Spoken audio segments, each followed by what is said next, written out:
Good evening. A little bit more mic there. Well, wow, what a crowd.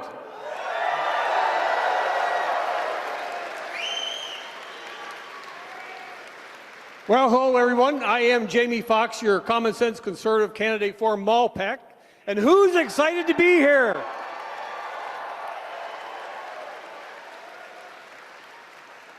Well, thank you so much for coming. It's great to see so many people here today to send a strong message. It's time to put Canada first for a change.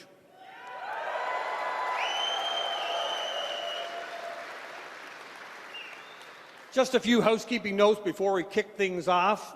First, people are always asking me and the other candidates, how can we help Pierre put Canada first? Well, that's easy. The first thing you can do is volunteer. Ask a member of our team in the room, send us private messages, and we'll get you involved in the campaign. Or you can also go to conservative.ca at volunteer and sign up. We need to stop 4 years of Mark Carney's and the look at that, and the Liberals from winning a fourth term with your help. And second, share all Pierre's posts. Online, you can also leave positive comments. To help spread our message, it's time to put Canada first. And finally, we have a number of our Common Sense Conservative candidates here. First, we have Logan McCullen from Egmont.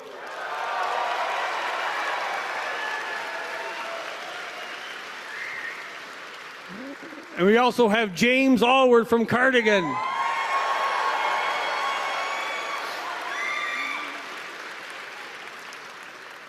Well, you can vote for your home candidate at any Election Canada returning office across the country by writing in the name of your local candidate right now today. So the polls are open. We've got a number of volunteers who have the link to find your Conservative candidate. Click it, find your candidate, and please vote. We're getting there. Now, we're also joined by a very special guest tonight, we also are joined by Natalie Jameson, the Charlottetown candidate.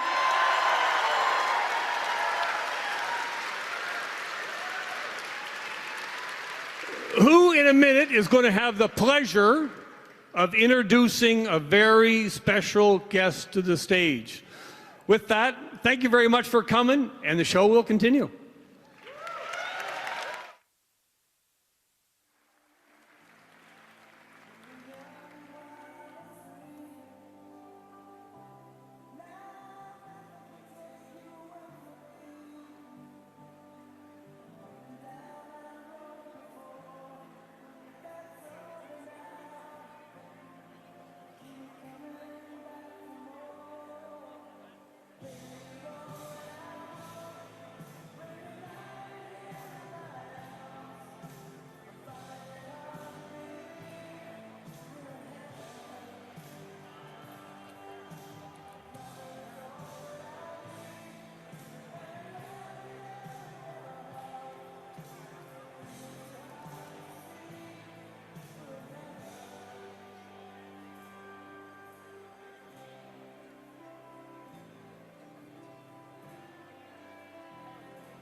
All right, Prince Edward Island, stand if you're able and join my wife Amber and I in O Canada. O Canada, our home and native land, true patriot love, in our with glowing hearts we see the true are strong and free. From far and wide, O Canada, we stand on guard for thee. God keep our land, glorious and free. O Canada, we stand on guard for thee. O Canada, we stand on guard for thee.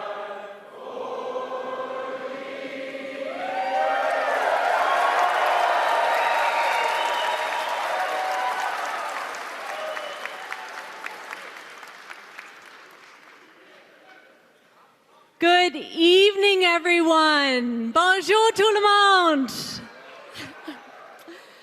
I am Natalie Jameson, your common sense conservative candidate for Charlottetown, and I am so happy to be with you here tonight, here in Borden. Woo!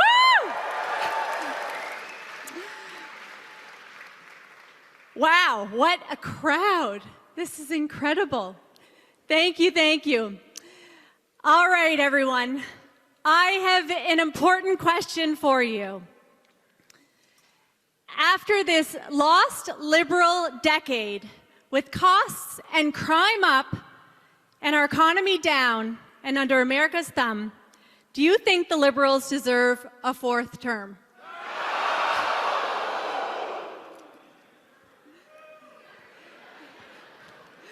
Pretty clear. It is time to put Canada first for a change with a new Conservative government that will axe taxes, build homes, unleash resources, stop crime, and bring home jobs to stand up to Trump from a position of strength. Is it time, folks?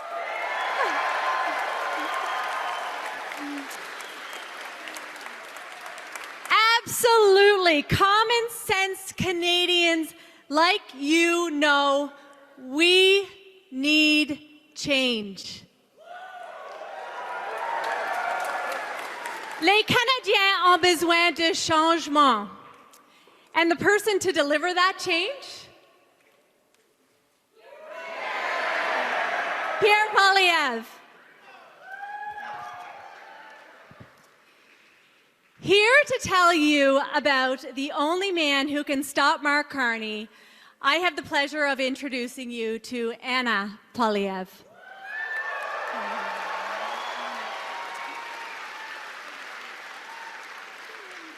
Anna is an entrepreneur, a dedicated advocate against human trafficking, and a staunch supporter of women's empowerment.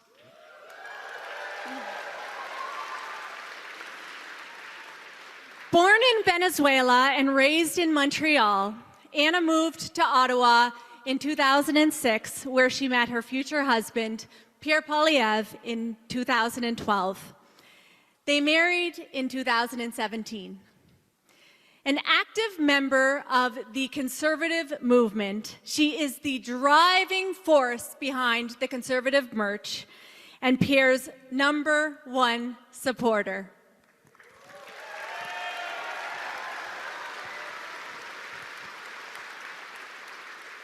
In 2024, she launched Their Stories Matter, an online platform dedicated to giving a voice to survivors of human trafficking. Anna is committed to supporting women and elevating them through her online magazine, Pretty and Smart Co., and her Lead Her Forward initiative, which seeks to pay it forward by inspiring, connecting, and elevating women. But she will tell you that her greatest accomplishments and most important roles are being a supportive wife and the proud mother of Valentina and Cruz.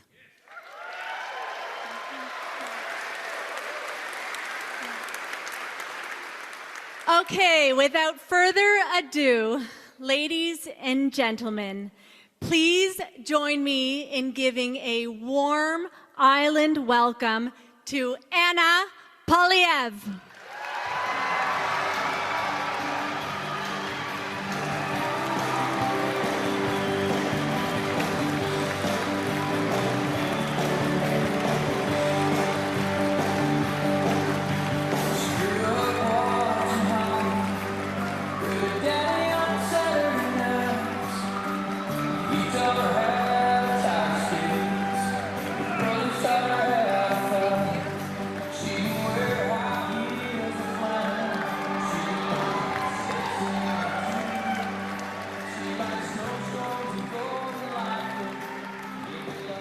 Hello! P.E.I., my first time here. You guys are a welcoming bunch. I love it. So, here we are. Here we are, Canada, in a most crucial time where we must decide whether we're going to elect for a fourth term a liberal government that has left us with a weakened economy, unaffordable food and housing, rising crime, and vulnerable in the face of the threats of Donald Trump, or are we going to elect a conservative government that's going to put Canada first for a change?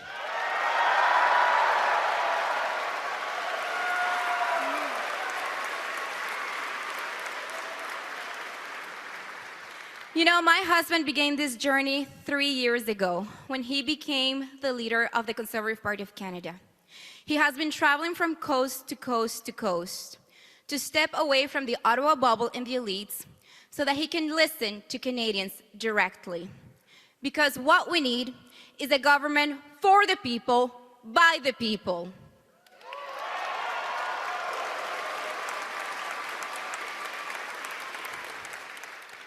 Leadership is not born from the boardroom of the elite. Leadership is not born from fancy titles or degrees. Leadership is born from true love for our country, our true north, strong and free.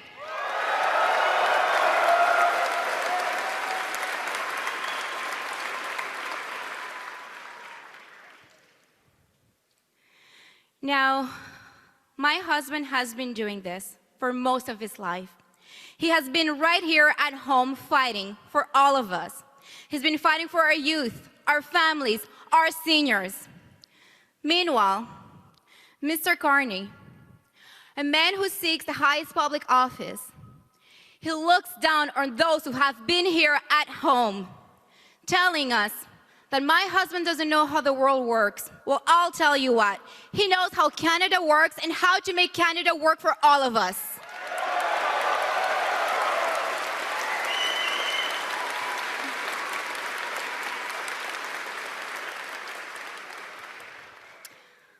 I obviously love and support of my husband's policies. I truly, really believe they're going to help all of us. But to truly understand the why, you need to understand the man behind of it all and the family standing by his side. My husband, he was born in Calgary from a teenage mother who gave him out for adoption to 2 school teachers from Saskatchewan.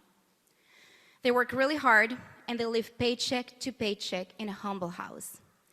Pierre fought for everything he had. Nothing has been given to him. I was born in Caracas, Venezuela, and my family migrated here in 1995 when I was 8 years old, in Montreal, in the east end of Montreal. 6 of us, we lived in a small bedroom apartment, and a 3-bedroom apartment in the basement. And my father's first job when we got here was to pick up fruits and vegetables, because that's the only thing he could do to feed the family. Later on, he had 3 minimum wage jobs to make ends meet. By the time that I was 17, I had moved out of the house and become 100% financially independent. By the time that I was 19, I left Montreal, moved to Ottawa. I took a student loan, put myself through university, worked full-time at the same time so that I can pay for rent and food. By the time that I was 25, a few months before I met my husband, I was still a single woman, and I had saved enough money, $25,000, to put a down payment on a little townhouse that had 2 bedrooms.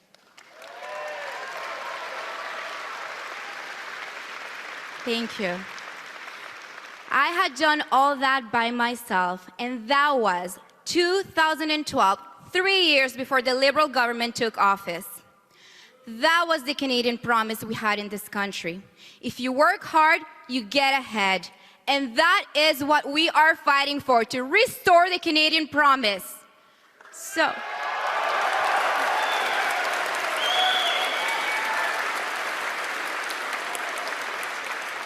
So my family is standing united in this fight with all of you, and we need all of you to stand united with us. So ladies and gentlemen, it is my absolute pleasure to share with you my husband and the next Prime Minister of Canada.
Thank you, Prince Edward Island!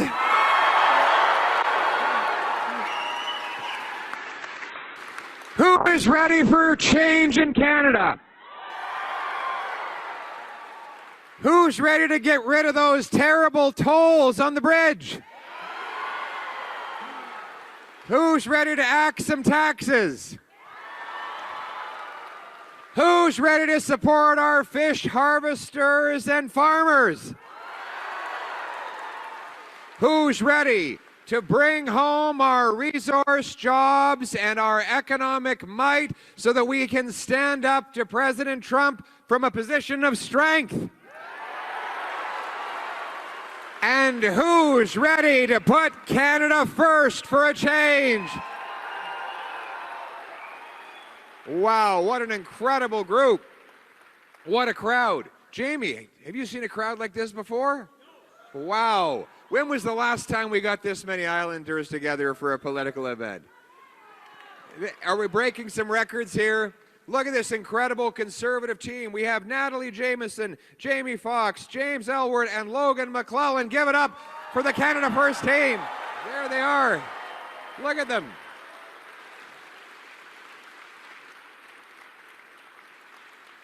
You know, Jamie is a wise man. I'm not saying that he's old, I'm saying he's wise. And so, you know, when I was a young man in my political career and speaking faster than thinking, getting into a little bit of trouble, I thought I'd give Jamie a call and sit down with him in his office, seek some counsel from someone with some extra wisdom. So he brought me into his office, and he sat me down, and I told him my troubles. And he said, I think I have a solution for you. And he pointed up to a fish that he had caught that is mounted on the wall. And he said, you see that fish up there? If he'd kept his mouth shut, he'd still be alive. I didn't listen to his advice, but anyway, it's great. Have a seat, relax, make yourself at home. It's great to be in Atlantic Canada. Look who we have, the great Gail Shea. Yeah, wow. Come on up here. Wow, Gail Shea. Oh my. Wasn't she a great member of Parliament and minister for our Prince Edward Island? Wow. Wow. Isn't she amazing? What a legend. And are you still busy these days? You've got your own little farm operation, don't you? What are you growing there? Blueberries. Well, they're going to the States. Are you sure about that? Well, they're blueberries. At least they're the right color, eh? Yeah. That's our favorite color. Well, we're very proud of Gail. We have an incredible history of fighting for Prince Edward Islanders. You know, the 4 silent Liberal MPs, where are they? Where are they? Witness Protection Program. You know, they've been there for 10 years. They've been going around the island claiming they were going to get rid of the bridge tolls. Never got anything done. Now, on the eve of the election, they're sprinting around begging for your vote.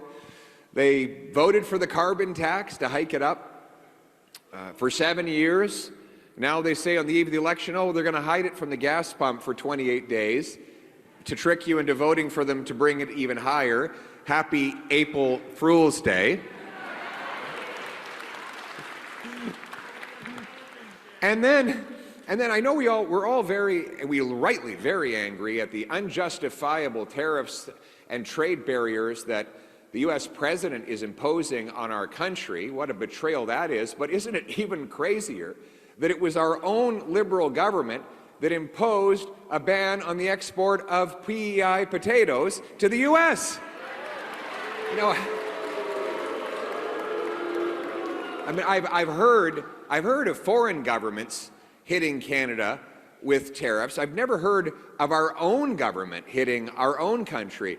And we have the best, most ethical, responsible potato farmers in the world who have helped, who produce right here in Prince Edward Island. Is Alex Doherty here? Is Alex here? Where's Alex? Is he here? He's back where?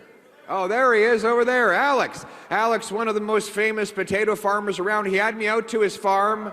He made me a farmer for a day. People asked me if I was a good farmer that day. I said I was outstanding in my field. I know, it's a dad joke. But Alex has been leading the charge, and you know, it has been a Conservative MP from Alberta, MP Barlow, fighting for the potato farmers in P.E.I. Imagine if we had...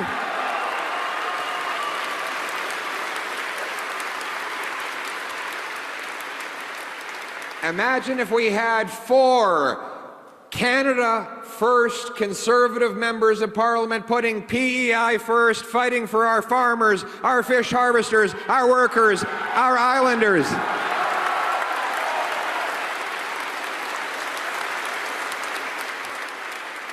It's just a symbol of everything that's gone wrong after the lost Liberal decade. with rising food prices, going up 37% faster in Canada than in the U.S. In fact, housing costs have doubled, rising more here in Canada than in any other G7 country. Our real estate is now the most expensive, as we have the fewest homes per capita of any country in the group of 7 nations, even though we have by far the most land to build on. An entire generation is blocked from the dream of home ownership after this lost Liberal decade. Increasingly, crime, chaos, drugs, and disorder run rampant in our once tranquil and safe streets. We see despair in the faces of our young people who don't know how they will move forward with their plans to enjoy a family and build equity in a future home. We have people giving up on the future of this country. And more than ever, we are reliant on the Americans because our very own government blocks the resources that are in our ground from coming to the surface and getting off to market. My friends, the question in the election is very simple. After the lost Liberal decade of costs and crime up and our economy down under Trump's thumb, are we going to give the Liberals a 4th term in power, or is it time to put Canada first for a change with a new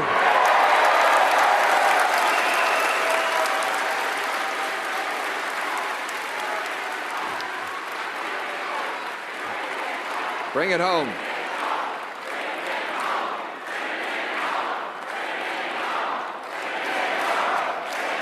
Bring it home. We're going to bring it home because we don't want a 4th Liberal term of rising costs and crime and falling economy under America's thumb. Rather, we need a new Conservative government that will put Canada first by axing taxes, building homes, unleashing our resources, and bringing home to Canada our jobs and production so that we can stand up to the Americans from a position of strength.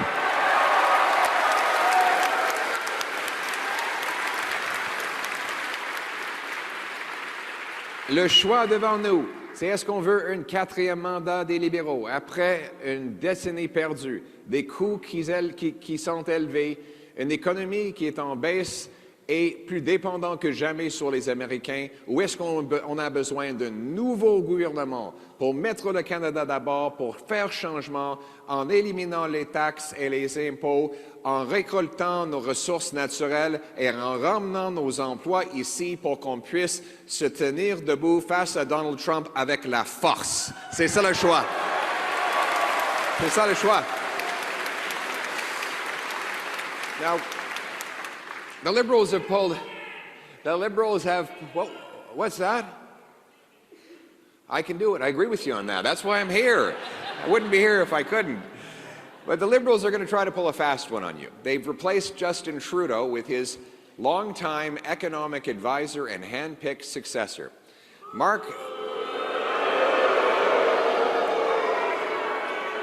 But it's the same old Liberal gang, same Liberal ministers, same Liberal MPs, same Liberal strategists making the same Liberal promises, and they will get exactly the same Liberal results.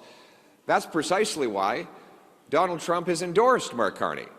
He understands that Carney will keep Canada weak. After 10 years of driving our resource, jobs, and hundreds of billions of dollars south, making us completely dependent on the Americans for the vast majority of our exports and all of our energy, and giving $500 billion of net investment to the Americans, that's Canadian money building American pipelines, American mines, American businesses for American workers. Donald Trump would like to continue that weakness as long as he can. And so multiple times he has endorsed Mark Carney, whom he understands to be good for America, or his vision of America, even though it's not good for Canada. Mr. Carney moved his headquarters from Canada to the United States just 6 days after Trump brought in his tariffs. He stashes his corporate cash in overseas Caribbean tax havens that allow him to pay low taxes while everyone else, single moms, small businesses, and seniors, are stuck with the big fat Liberal tax bill imposed over here. He has multiple conflicts of interest that will allow foreign governments to exploit him and turn him against our own country. And just today, Mark Carney gave Donald Trump the best gift of all. He announced that his government would keep in place the No New Pipelines Law C-69. M. Carney a donné un grand cadeau à Donald Trump. M. Trump qui a déjà donné son support à M. Carney. M. Carney a dit qu'il va garder en place la loi C-69 anti-pipeline, anti-ressources naturelles, ce qui va nous forcer de continuer de vendre nos ressources aux Américains au prix bas et enlever la richesse du Canada, nous rendant plus dépendants. This bill, this law, blocks Canadian pipelines from ever being built. It basically bans the construction of pipelines. That's why we have to give literally 90% of all of our energy exports to the Americans, 100% of our natural gas. We can't get it to Tidewater to send it to Europe or Asia. In fact, do you know that the energy we send from Western Canada to Quebec and Ontario has to go through American-fed pipelines, then comes back into Canada, which means we're totally dependent on them even to sell our own energy to ourselves. And with today's news that Mr. Carney will keep that law in place, he will guarantee we will always have to beg for the Americans to support our biggest export sector. My friends, that is a recipe that we have seen played out over the last decade. It is not change. It is more of the same. It is more weakness. What we need now is strength. We need to build pipelines, dig mines, and take back control of our economic future. For a change.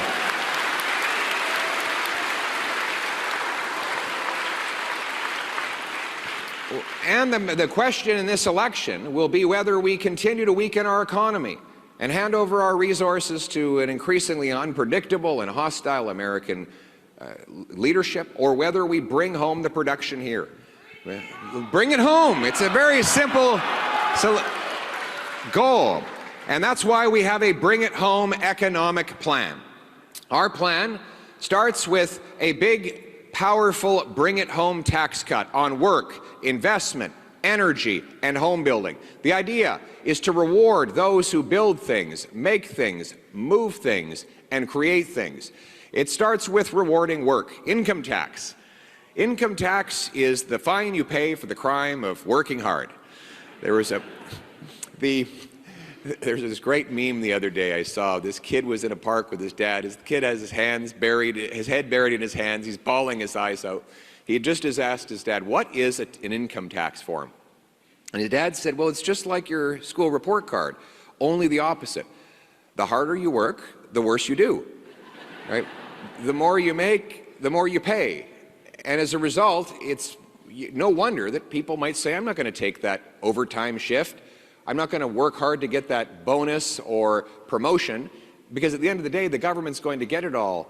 And that holds us all back. It punishes our hardworking people at a time when we most need them to get ahead. And that's why I'm proud to announce that a Canada First Conservative government will cut income taxes by 15% for the average worker and senior.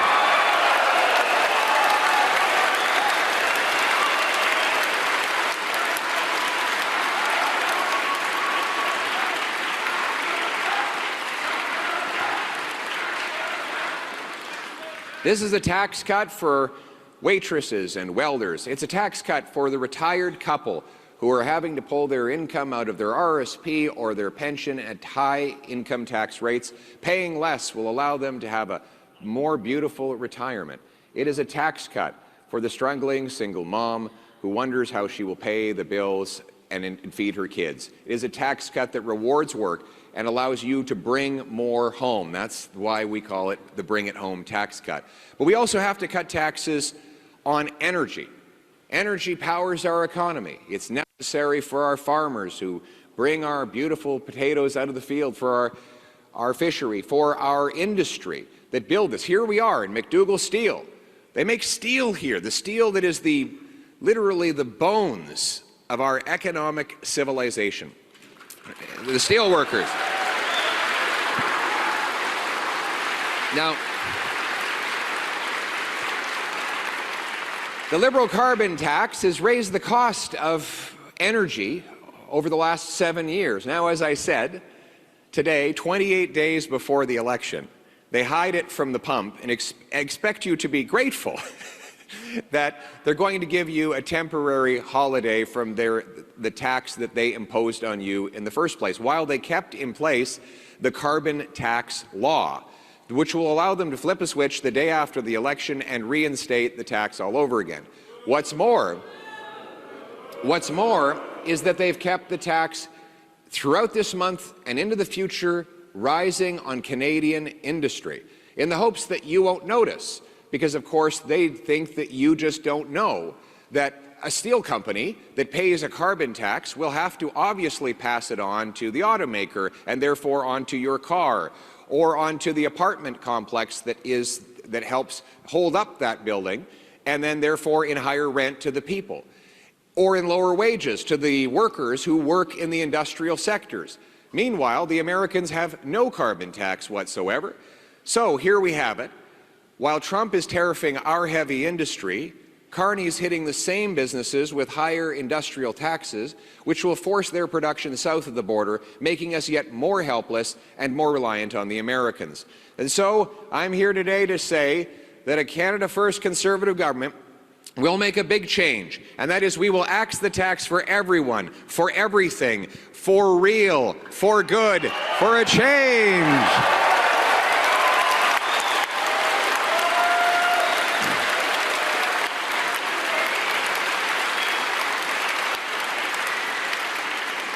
And then we've got to cut taxes on investment. Investment is everything you see in this, all of these machines. That takes investment. You don't have these machines, then you can't make the products that come out of this factory or warehouse.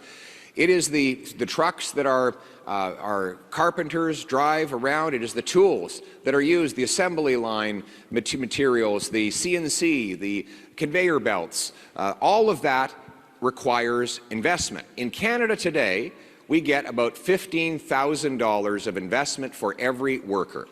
In the States, it's $28,000. So the American, and that's both in US dollars. So the American worker is getting almost twice as much tools and technology accumulating. No wonder that in an hour worked, Americans generate 83 US dollars. In an hour worked here in Canada, it's 53 US dollars. So they're making more money faster, even though we have better and smarter workers. That's because they have more investment. So how do we fix that? We have to cut taxes on investment. And that's why I've announced two measures to do that. First of all, I will bring in what I call the Canadian Reinvestment Tax Cut. Zero capital gains tax if you reinvest the money in Canada. Bring it home. Bring it home. You can imagine a retiring small businessman, instead of putting the money in the American stock market, he'll realize that if he reinvests it in the Canadian side of the border, he can defer his capital gains tax. A Canadian farmer who might retire and sell the farm to his kids can reinvest that money maybe in a local restaurant, or he could buy Canadian stocks which fund Canadian businesses that hire Canadian workers and buy Canadian machines. This will bring our money home. It will allow our people to roll over their investments and grow more and more. The government's still going to get its pound of salt. Later on, when you cash out for good, well, that's when you'll pay the capital gains tax, but at that point there'll be more money and more wealth generated, so the government will actually get more in the long run, and in the meantime we'll get more investment to supercharge our economy and bring home the investment it takes to stand up to the Americans.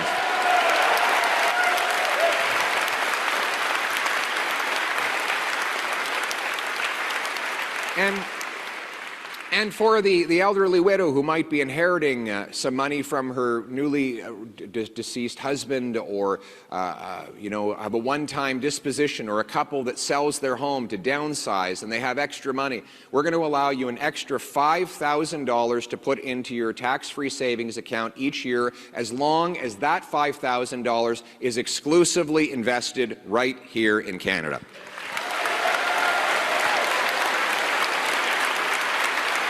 And then we're going to tackle the inflation tax. The inflation tax is a sneaky tax, an immoral tax, and an unfair tax. The inflation tax happens when the government prints money to pay its bills. They run out of cash. They don't want you to know that they're taking more from you. So instead of raising the tax rate through a vote in Parliament that would generate a lot of controversy, they simply have the central bank produce more and more and more cash that goes into the economy, but first into their coffers. The very wealthy get their hands on it through the financial system. Everything inflates in price, as we saw over the last 4 years.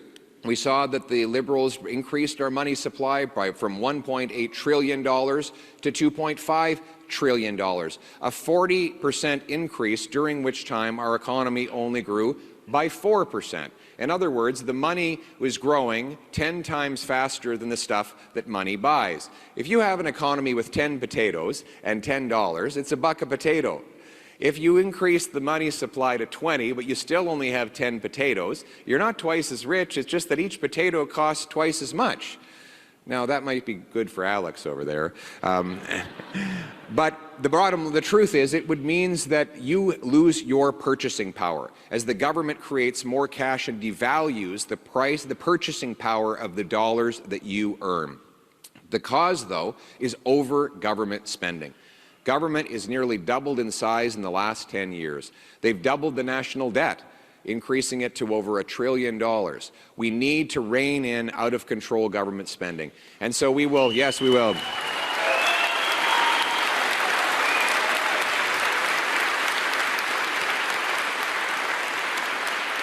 We will cut bureaucracy, consultants. We will cut back on useless foreign aid that is directed to dictators, terrorists, and global bureaucracies.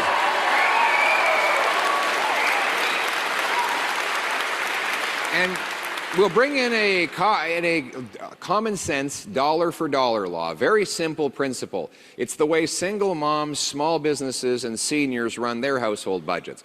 If they want to spend more on one thing, they have to spend less on another or get a bargain on both.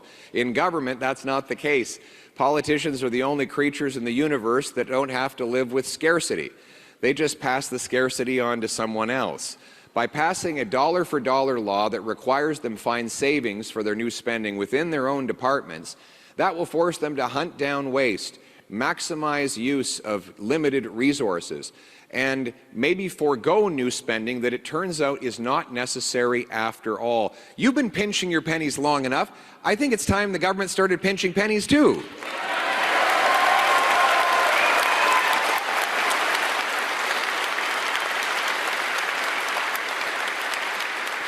But for you to bring home more of those dollars and paychecks, you need a home to bring it to. And as I said, housing costs have doubled. The reason for that is not because we lack the land, labor, or lumber. We have more of that than anyone else in the world. In fact, housing should be dirt cheap because we have the most dirt to build on.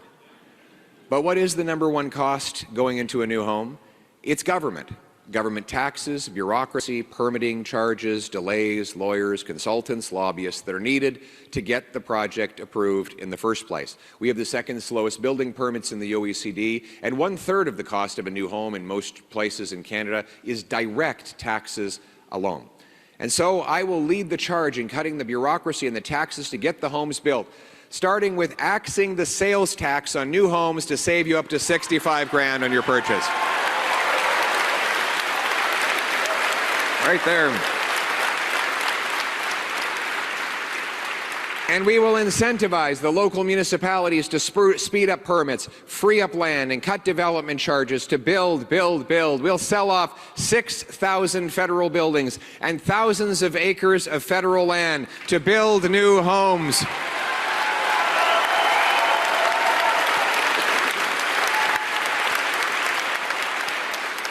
But we need the people who are going to build those homes, and so our new policy to train up the next generation, I like to call it boots, not suits. We're going to back the trades. Do we have any trades workers in the room? All right, what kind of trades do we have here? What do we got here?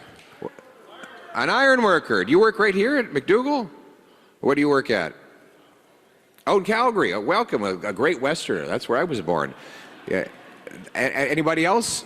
What do we got? Yes, sir. What is your trade? Carpenter, all right, he knows how to swing a hammer, how to build a home. We need more of those. We're not letting you retire. We need you to build about another 200 homes. Can you handle that? Well, listen, the problem is we've been putting all of our tax dollars into exclusively white-collar university education. I have no problem with that. I went to university, it's great. But if I had one piece of advice for young people, get a trade. I would say get a trade. Way better. The business people I meet who run businesses about this size, and I go to hundreds of these every single year to meet the workers and talk to their leaders, and their CEOs, the people running them, they're all tradespeople now. They're not lawyers, they're not MBAs, they've got a trade, and they use the trade not just to do the trade-related work, but to use the problem solving. They know how stuff works.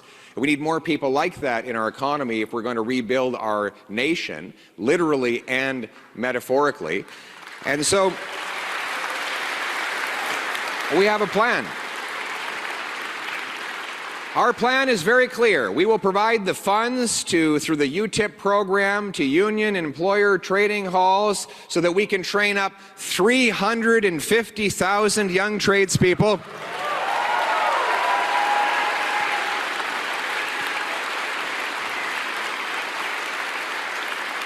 We will reinstate the $4,000 apprenticeship grant to help the young apprenticeship get off the ground. And we're going to harmonize the health and safety rules. You're from the iron worker from Calgary. I don't know if you've gone through this, but a lot of tradesmen tell me when they go to another place in Canada, they have to redo health and safety courses 4 days without pay, even though the course is almost identical from province to province. We're going to harmonize that up so that when you travel around, you can just get to work.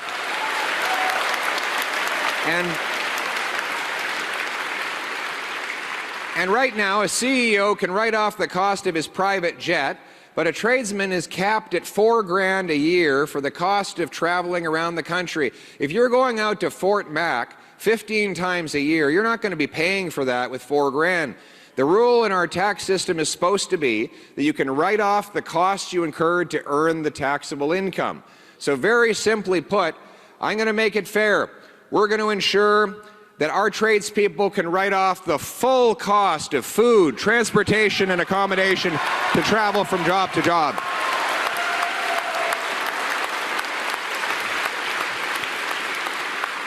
And boy, oh boy, are they ever going to have a lot of work to do? Because we got a lot of stuff to build. We've got big plans. You know, the great Canadian energy companies, 14 of them, put out a letter to all the leaders last week.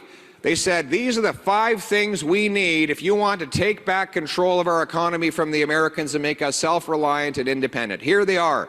Number 1, you've got to get rid of you have to axe the industrial carbon tax. Done.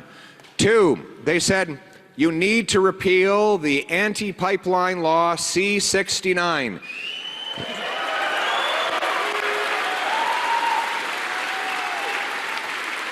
And I'm proud to say that I will repeal that law and replace it with a simple law that allows us to protect our environment, consult First Nations, but get decisions made quickly, including within 6 months, so we can get busy building.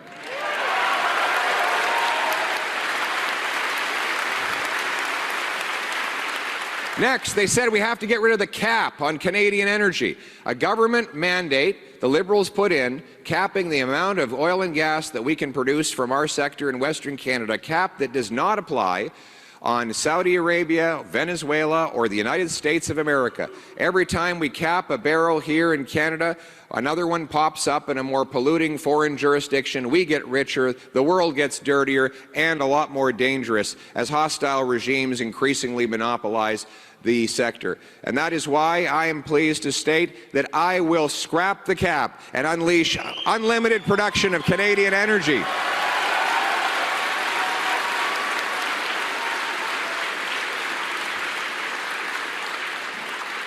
4, they said that we want to get our approval times down to 6 months. Right now, it's 17 years to get a mine approved in Canada. Can you imagine that?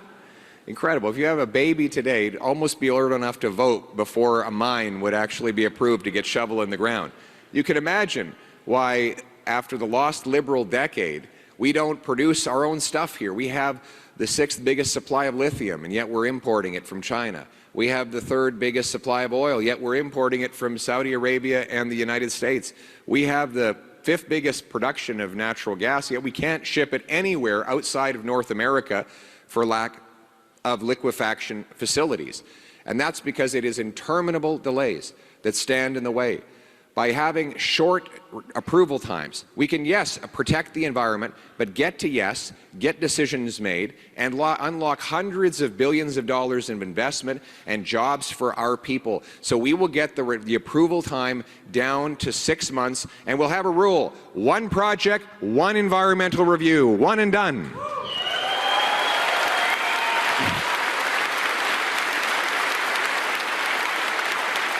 On all of these issues, on every single one of these issues, Mark Carney is opposed.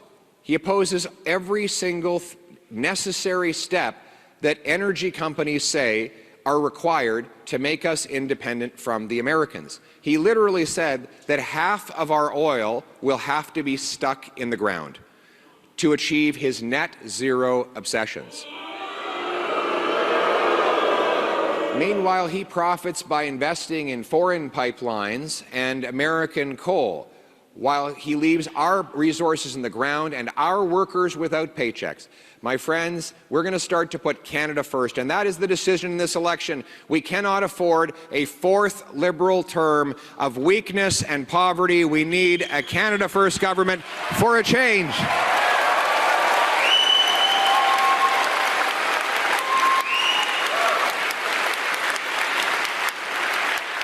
You know, this permitting economy we have, it's like the permission economy. You know, I was asking a businessman the other day, what do we need to do to help you succeed? And he said, give me permission to succeed. Get out of the way and let me do it. And the same goes in many of our other sectors. You know, we have 20,000 immigrant doctors and 32,000 immigrant nurses who cannot work in Canada because there's no way for them to prove their qualifications. So when I went to get my eye surgery done, I met a technician there who works 10 days a month in Abu Dhabi, in the United Arab Emirates, doing eye surgeries. It's an extremely advanced country. Here in Canada, we won't give him a license, so he has to work as a technician while people are waiting in line to get treatment. So apparently operating on Emirati eyeballs are different than Canadian eyeballs. In Toronto, they say if you have a heart attack, don't call 911. Call an Uber because the driver is probably a doctor. Crazy.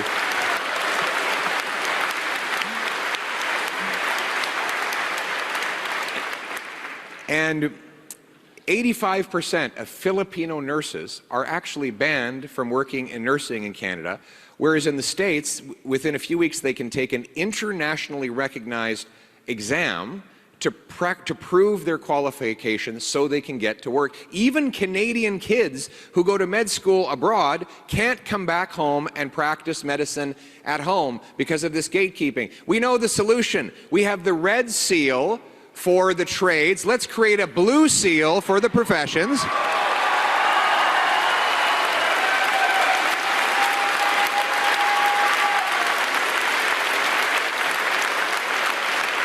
So our brilliant doctors can take a test, prove they're qualified, reduce the wait times, get working, earning powerful paychecks, making us all better off. These are the kinds of common sense solutions that will allow us all to bring more home. But we need to bring home safety.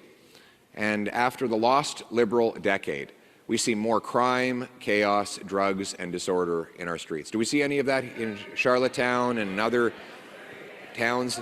Yeah, this is an increasing problem that we see out of control. We have a 50% increase in violent crime under the Liberals. We have a 116% increase in gun crime. The good news is that we don't have a lot of criminals in Canada. The bad news is they're very productive.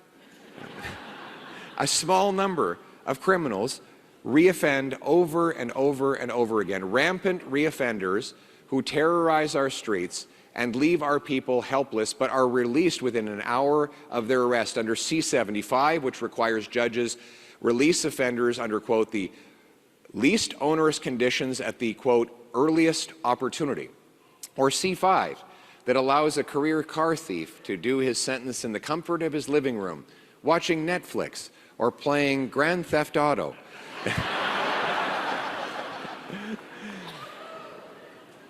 And more seriously, you have C-83, the liberal law that allows mass murderers like Paul Bernardo out of a maximum security penitentiary into relative freedom in a medium pen.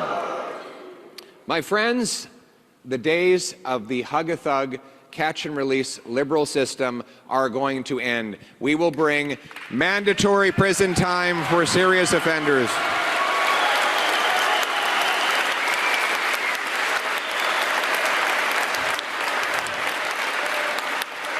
We will repeal the liberal catch-and-release C-75, C-5, C-83, and we will bring in a new rule that denies any repeat offender who has serious track record of crime from bail, probation, parole, or house arrest. It will be jail, not bail, jail, not bail.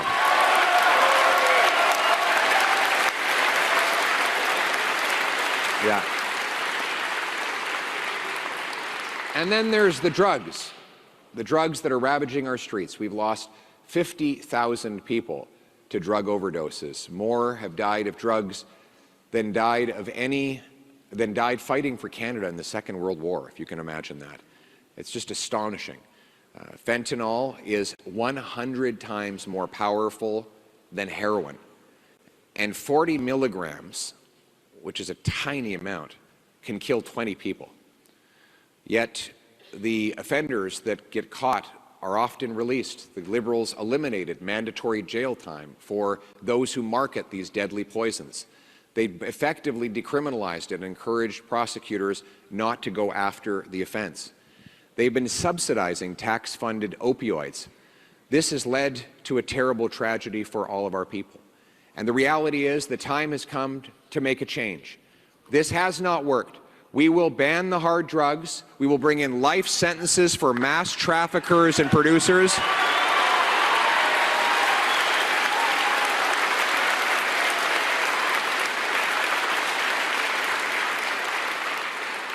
And we will invest the money in treatment and recovery so that we can bring our loved ones home drug-free. My message to anyone out there struggling with addiction: hang on, have hope, help is on the way.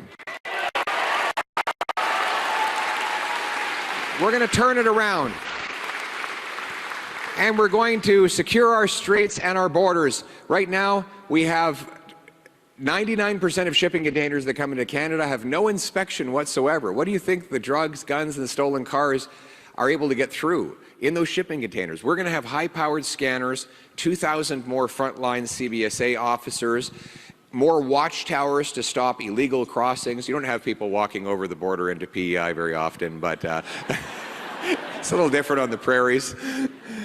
But yeah, the prairies, it's a little different. The view's a little different. You can see your dog run away for 3 days. It's so flat. But the reality is we need to secure our borders. And I'll tell you how we're going to pay for it, because I said there'd be a dollar-for-dollar law. We're going to pay for it by canceling the wasteful, multi-billion-dollar gun grab that targets law-abiding, licensed hunters and sport shooters. Protect the hunters. The Liberals want to protect turkeys from hunters. We want to protect Canadians from criminals.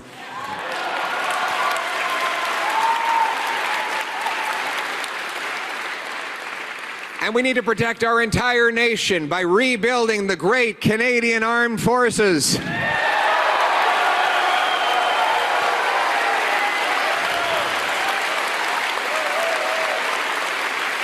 Thank you.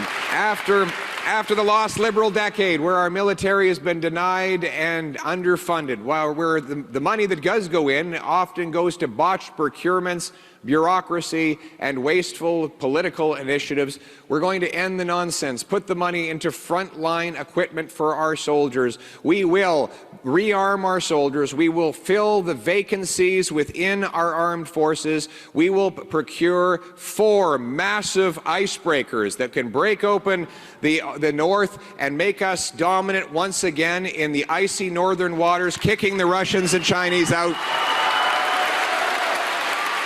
Yes.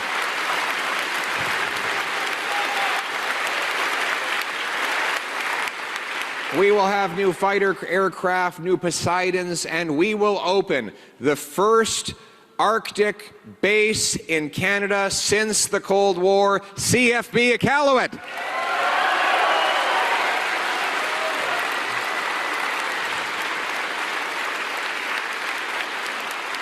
And we're going to expand the Cadet Corps, get our young people active in the cadets from the very beginning. They'll have more opportunities for mentorship by our great Canadian Armed Forces members. Our members of the Rangers will be teaching these young people about survivalism, punctuality, riflery, and countless other things. And we will be making our young people understand the value of shared service and common identity, because that's what we have to restore in this country, a feeling that we're all in this together.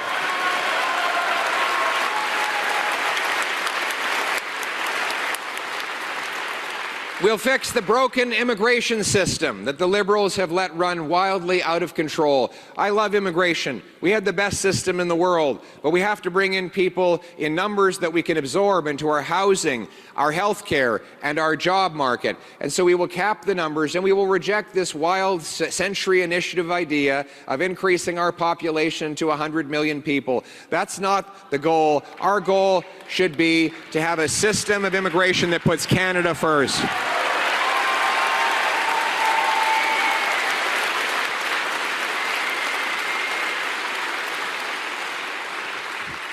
And speaking of Canada first, we're going to restore and uphold our history. We will no longer allow the knocking down of our monuments. We will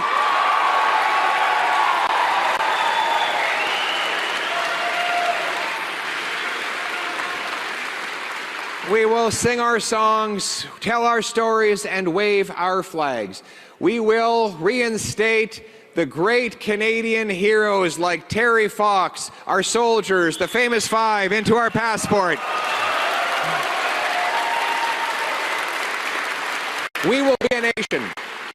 We will be a nation not of tax collectors and toll masters, gatekeepers and grandees, bureaucrats and busybodies, rulers and rule makers. No, we will be a nation of explorers and entrepreneurs, artists and adventurers, workers and warriors, patriots and pioneers, all bound together by the Canadian promise, a promise that we must rekindle after the lost Liberal decade. And to rekindle it, I send the message today to all those who are giving up and passing on and thinking that the future is dark for them.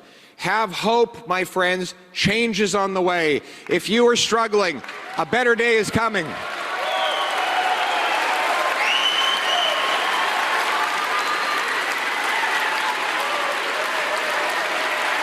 A better day is coming. Thank you.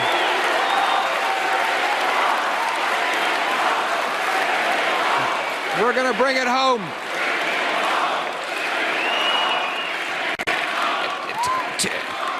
To the elderly couple that is choosing between heating and eating, have hope. Help is on the way. To the farmer who's wondering how he's going to hold on in these difficult times, hope and change are on the way. To the young couple desperate to have kids and start a family, have hope. Help is on the way. A brighter future is coming. We will be a nation that takes care of its vulnerable, protects its youth, builds homes for the next generation, secures its border, honors its history, restores its freedom, raises its flag, and upholds its promise. The promise that anyone from anywhere who works hard can achieve anything, that hard work gets you a beautiful house on a safe street, protected by brave troops, under our proud flag. Canada first, let's bring it home.